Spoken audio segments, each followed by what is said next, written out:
మన దగ్గర ప్లాట్ కొన్న వాళ్ళందరూ మన కాటేజెస్ లో సకుటుంబంగా బస్ చేయవచ్చు. తెలుసు కదా, మన దగ్గర మద్యపానం ధూమపానం నిషేధం. డబుల్ బెనిఫిట్ ఆఫర్ తో సిర్లసీమ 2 వారి యొక్క కుటుంబాలు కంప్లీట్ గా నాశనం అయ్యేటటువంటి పరిస్థితి ఇవాళ వచ్చింది. నిజంగా ఎంత బాధ ఉంటుందండి, ఎంత కడుపుకోట ఉంటుంది. ఇంటర్మీడియట్ చదువుతున్న పిల్లలు మర్డర్ కేసు కింద బుక్ అవుతున్నారంటే అన్యాయమైన విషయం, దారుణమైన విషయం. ఇది కేవలం ప్రభుత్వం యొక్క నిర్లక్ష్యం వల్ల, ప్రభుత్వం యొక్క ప్రత్యేకించి ముఖ్యమంత్రి రేవంత్ రెడ్డి గారి యొక్క పట్టిలేని తనంతో జరిగినటువంటి సంఘటన. ఈ ప్రభుత్వం ఏర్పడ్డప్పటి నుంచి చెప్తా ఉన్నాం మేము.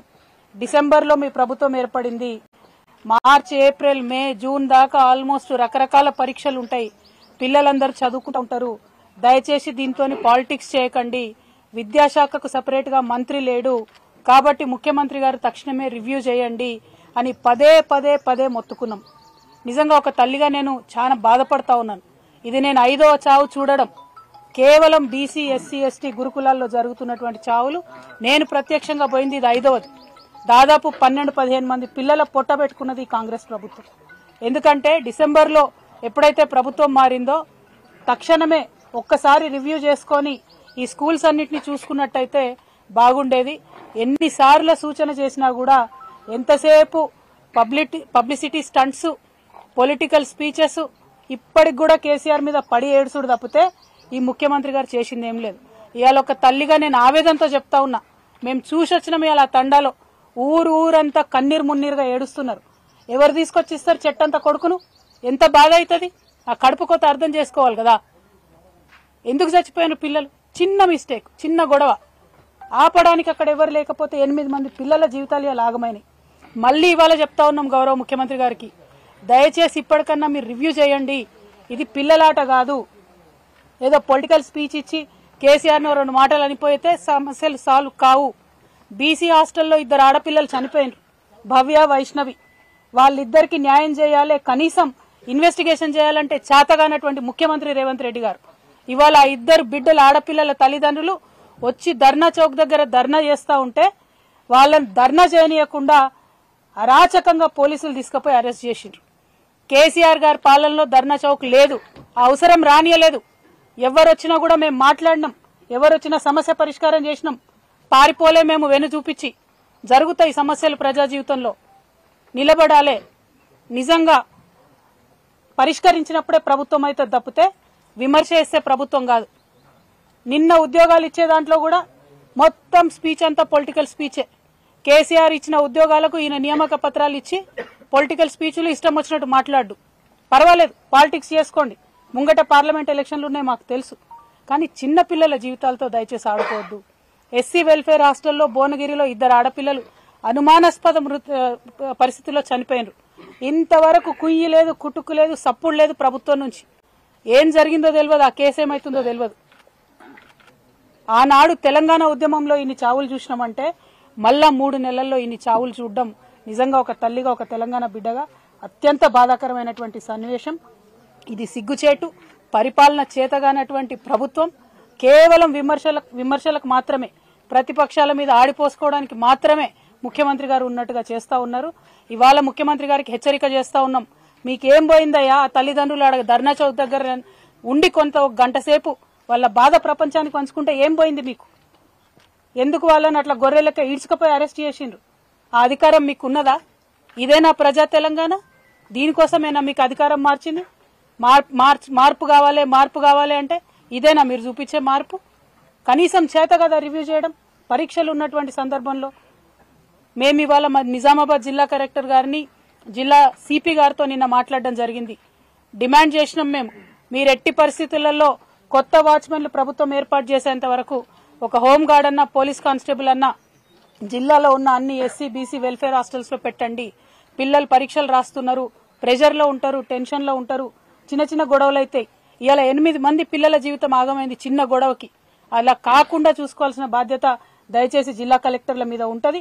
ఖచ్చితంగా జిల్లా కలెక్టర్లు ఎక్కడెక్కడైతే వాచ్మెన్లు లేరో మీరు రివ్యూ చేయండి. మీ ముఖ్యమంత్రి గారికి తీరిక లేదు, ఆయనకు పట్టి లేదు. పిల్లలంటే పిట్టల్లాగా పిల్లలు చచ్చిపోతుంటే పాలిటిక్స్ చేస్తున్నారు తప్ప ముఖ్యమంత్రి గారు పని చేస్తలేరు. కాబట్టి జిల్లా కలెక్టర్లను నేను రిక్వెస్ట్ చేస్తా ఉన్నాను.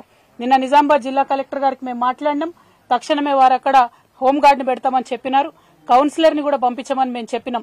అదే విధంగా ఇప్పుడు మేము వెళ్ళొచ్చినటువంటి కుటుంబం మన చాలా పేద కుటుంబం, తండావాసులు, భూమి కూడా లేనటువంటి గిరిజన కుటుంబం కాబట్టి స్పెషల్ కేసు కింద ఆ ఇంట్లో తల్లికి పెన్షన్ ఇవ్వవలసిందిగా మేము డిమాండ్ చేస్తా ఉన్నాం.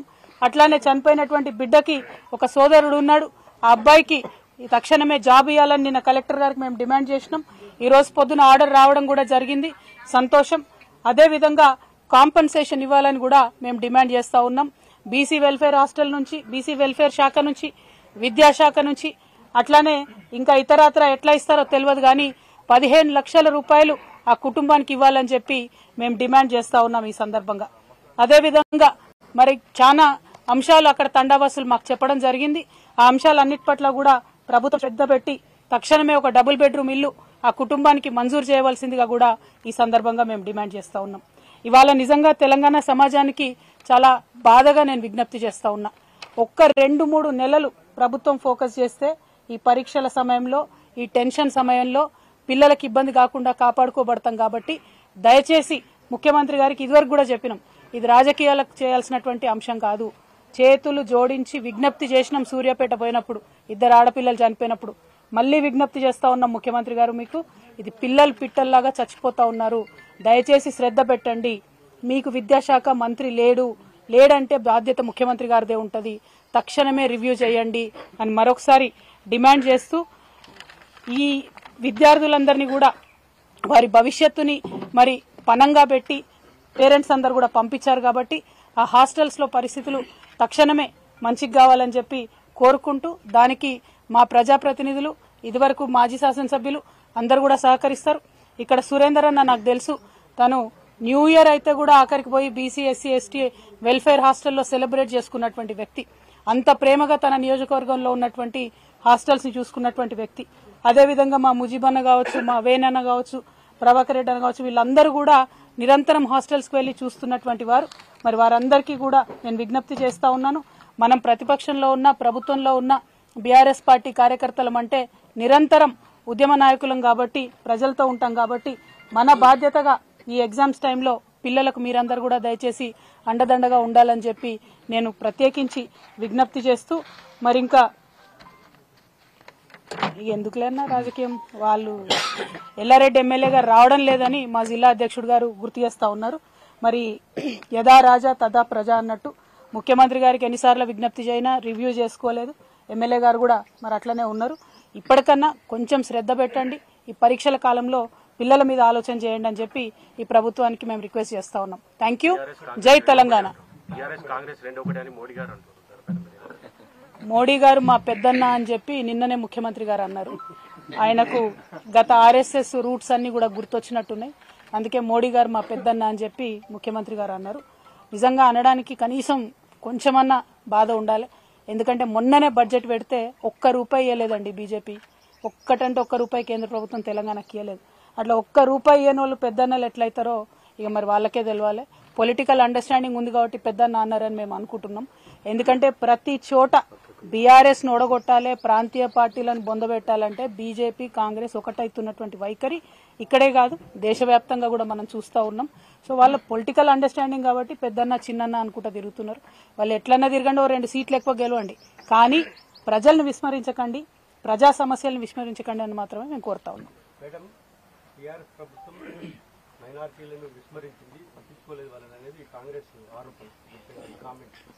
కామారెడ్డిలో షబ్బీర్ అలీ గారు అని పెద్ద నాయకులు ఉంటారండి, వారు కూడా ఇవాళ కేసీఆర్ గారి మీద కూడా ఏదో స్టేట్మెంట్ ఇచ్చారు, నేను చూసిన.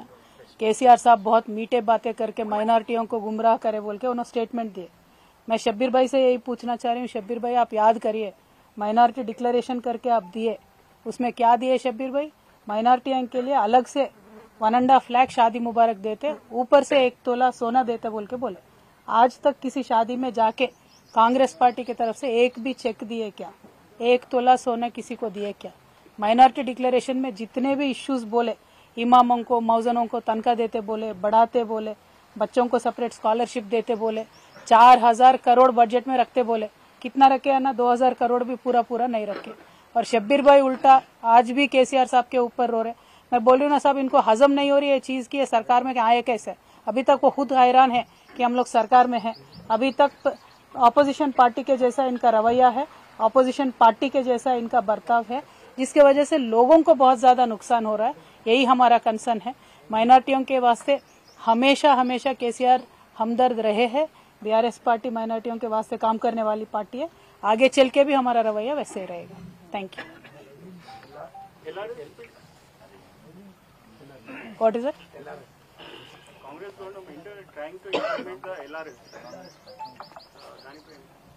వెల్ అంతకుముందు ఎల్ఆర్ఎస్ ఇంప్లిమెంట్ చేస్తాము అని చెప్తే కోర్టుకు పోయి మరి ఆపినటువంటి నాయకులు కాంగ్రెస్ పార్టీ నాయకులు. ఆనాడు ఏమన్నారు? నో ఎల్ఆర్ఎస్ నో బీఆర్ఎస్ అన్నారు. ఇవాళ మేము చెప్తా ఉన్నాము, ఎల్ఆర్ఎస్ కి మీరు జీరో అంటే డబ్బులు తీసుకోకుండా ల్యాండ్ రెగ్యులరైజేషన్ స్కీమ్ వేల సంఖ్యలో ఏవైతే అప్లికేషన్స్ ఉన్నాయో వాళ్ళకి తక్షణమే ప్రజల సౌకర్యార్థం ఎల్ఆర్ఎస్ ఇంప్లిమెంట్ చేయాలని చెప్పి మేము డిమాండ్ చేస్తా ఉన్నాం. మా గౌరవ పార్టీ అధ్యక్షులు నిన్న పిలిపించారు. రేపు బీఆర్ఎస్ పార్టీ నుంచి అన్ని మున్సిపాలిటీలలో కూడా రాష్ట్ర వ్యాప్తంగా ధర్నా చేయబోతా ఉన్నాం. కామారెడ్డిలో ఉన్న మన 3 మున్సిపాలిటీస్ కలుపుకుంటే కామారెడ్డి జిల్లాలో మనకు 21,000 అప్లికేషన్లు ఎల్ఆర్ఎస్ కోసం పెండింగ్ లో ఉన్నాయి. ఆ 21,000 అప్లికేషన్స్ కూడా తక్షణమే పరిష్కరించాలని, అసలు ₹1 కూడా ప్రజల దగ్గర తీసుకోకుండా పరిష్కరించాలని మేము ఈ ప్రభుత్వాన్ని డిమాండ్ చేస్తా ఉన్నాం. ఆనాడు మీరు చెప్పిందే మీకు ఇవాళ చెప్తా ఉన్నాం, నో ఎల్ఆర్ఎస్ నో కాంగ్రెస్ అనే పరిస్థితి వస్తుంది పార్లమెంట్ ఎన్నికలలో. కాబట్టి ఖచ్చితంగా ₹0 ఎల్ఆర్ఎస్ మీరు చేయాలని చెప్పి డిమాండ్ చేస్తా ఉన్నాం. దానికి సంబంధించి రేపు రాష్ట్ర వ్యాప్తంగా ధర్నా జరుగుతుంది. మన కార్యకర్తలు నాయకులందరూ కూడా ప్రజల పక్షాన నిలబడి ఈ ధర్నాను విజయవంతం చేయవలసిందిగా నేను రిక్వెస్ట్ చేస్తా ఉన్నాను. Thank you. జై తెలంగాణ. మరిన్ని వీడియోస్ కోసం ఛానల్ ని సబ్స్క్రైబ్ చేయండి. లేటెస్ట్ అప్డేట్స్ కోసం వాట్సాప్ ఛానల్ ని ఫాలో చేయండి. అండ్ లింక్ డిస్క్రిప్షన్ లో ఉంది.